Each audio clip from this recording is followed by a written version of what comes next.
In a dimly lit space, a hand, adorned with a distinctive red and black pattern, holds a lit match to the wick of a slender candle. The flame casts a soft, flickering light, illuminating a photo pinned to the wall above. It's a snapshot of Nightcrawler, grinning broadly with his blue skin and pointed ears, alongside a scowling Wolverine, both captured in a moment of camaraderie. The room feels somber, the photograph a poignant reminder. The Jean Grey School stands silent under the night sky. Inside, the classrooms are empty, and the halls are quiet, save for the natural sounds of the night. It's a time of mourning, and classes are suspended.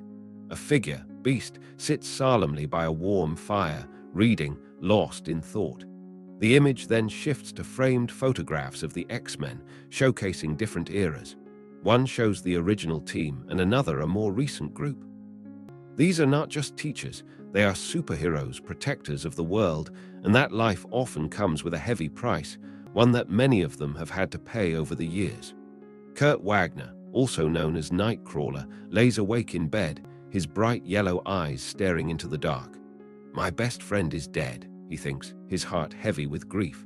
He cannot sleep, tormented by the thought that he could have done something to save him. He rises from his bed, a rare moment of solitude as his usual BAMFs, small teleporting creatures, leave him alone. He feels a deep sense of debt for whatever reprieve he is given, then thinks of Jean Grey's death. The sense of loss he felt then was immense, but this loss, he concludes, is far worse. Nightcrawler stands centrally as a global montage unfolds around him. In Nepal, they build pyres. In Indonesia, graves. In China, tombs. The Holocaust Museum in Washington, D.C. stands as a monument, while in Egypt, they erect mausoleums. In India, palaces are built. Across these diverse cultures, the impulse to memorialize is evident. We build houses for the dead, regardless of whether they are known, unknown, loved, or unloved, and also cathedrals, hospitals, and schools. Nightcrawler contemplates this, realizing that the school he is standing in is part of that same impulse. He then enters the Danger Room, noting the holographic technology can bring any imaginable reality to life. The Danger Room materializes an image of Wolverine, his classic costume a stark contrast to the room's blue grid. "About time you showed, Elf. You almost missed the fun," Wolverine remarks with a grin as Nightcrawler stands a short distance away. Nightcrawler reflects that Logan risked everything to help bring him back to life, as if he knew that their story was not yet finished, and wonders if he even cared that his time was running out. The Danger Room is now drawing images from his memory. He remembers Wolverine as a primal force for life, but now hearing his voice, he wonders if maybe he should have just left well enough alone. The Danger Room displays a memory of the X-Men, a diverse group including Storm, Cyclops, Colossus, and others, arriving to rescue the original team of X-Men who are captured by sentient plants on Krakoa. This creature saw mutants as food. The young X-Men are quickly entangled in the vines. Wolverine, as the oldest and fiercest among them, uses his claws to cut through the vegetation, and the giant crab-like creatures, with brutal force and no mercy, thinking he would live forever. He deals out obliteration with a grin.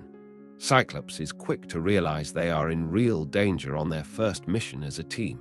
Even though they faced immense danger, they knew how to use their powers.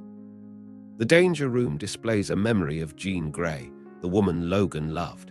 Her heart was pledged to another, but it didn't matter to Logan. Her powers grew until she bonded with a primal force, the Phoenix, a giver and taker of life on a cosmic scale. She grew hungry and consumed a star, killing 6 billion Dabari on that star's planet.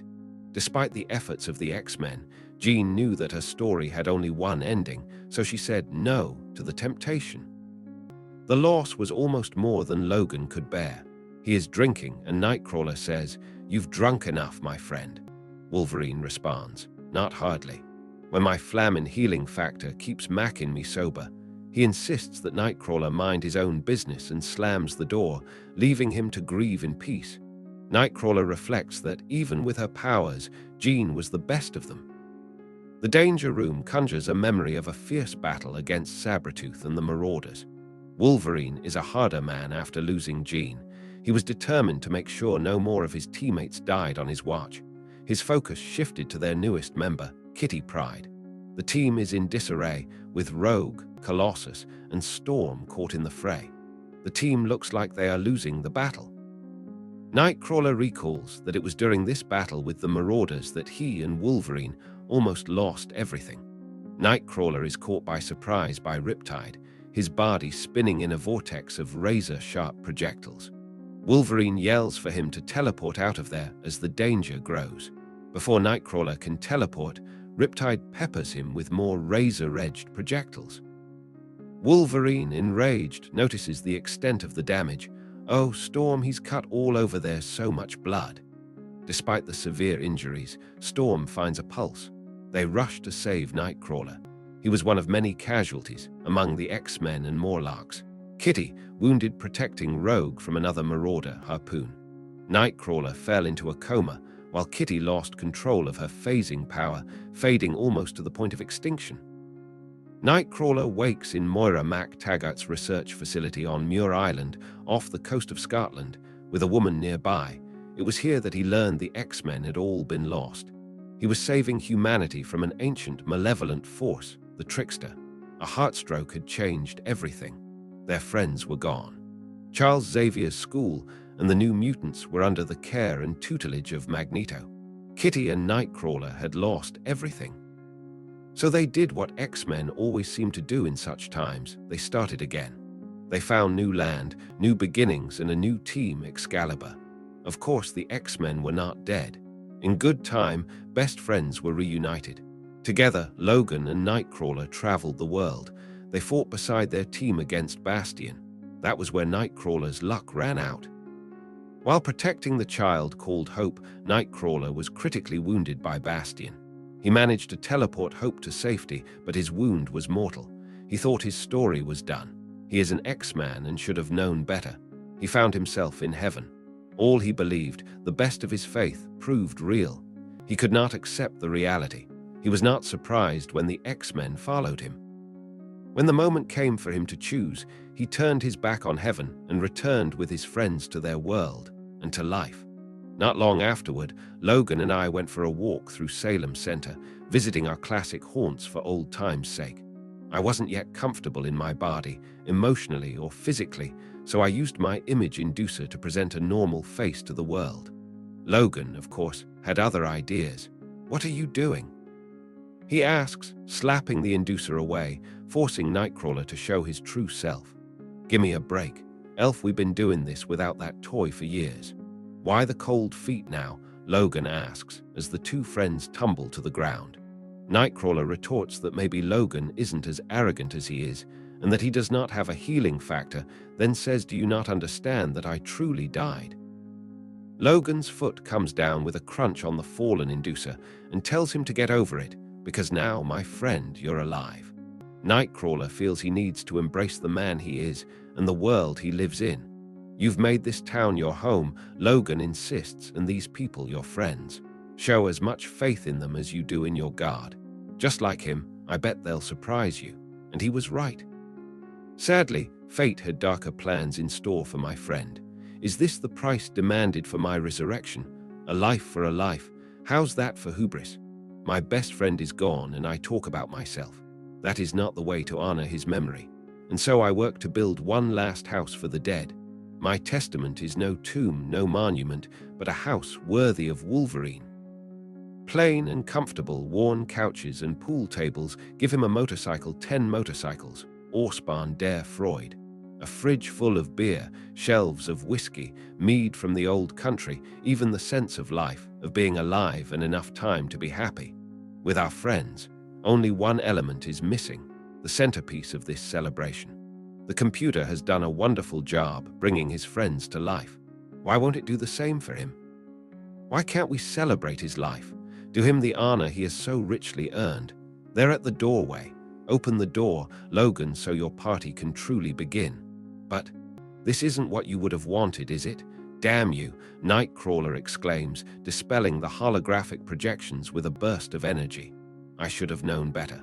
Logan isn't someone to be remembered in this web of fantasy.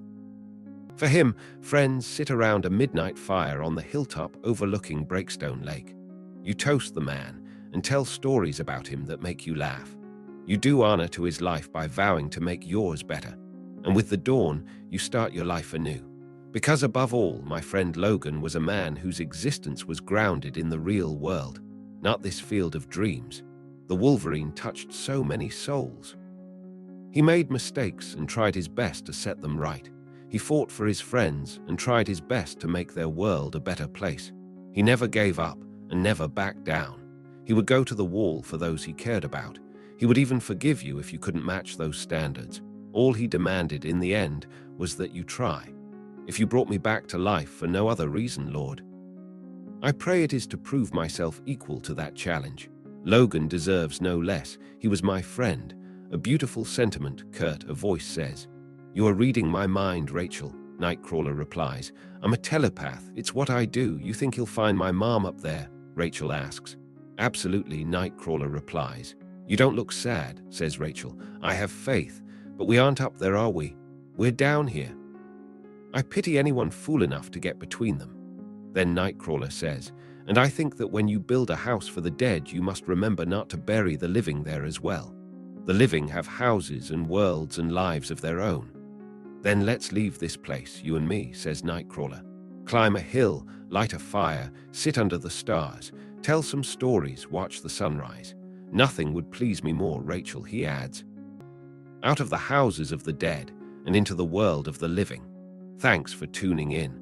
Stay curious, stay awesome, and don't forget to hit that subscribe button for more amazing content.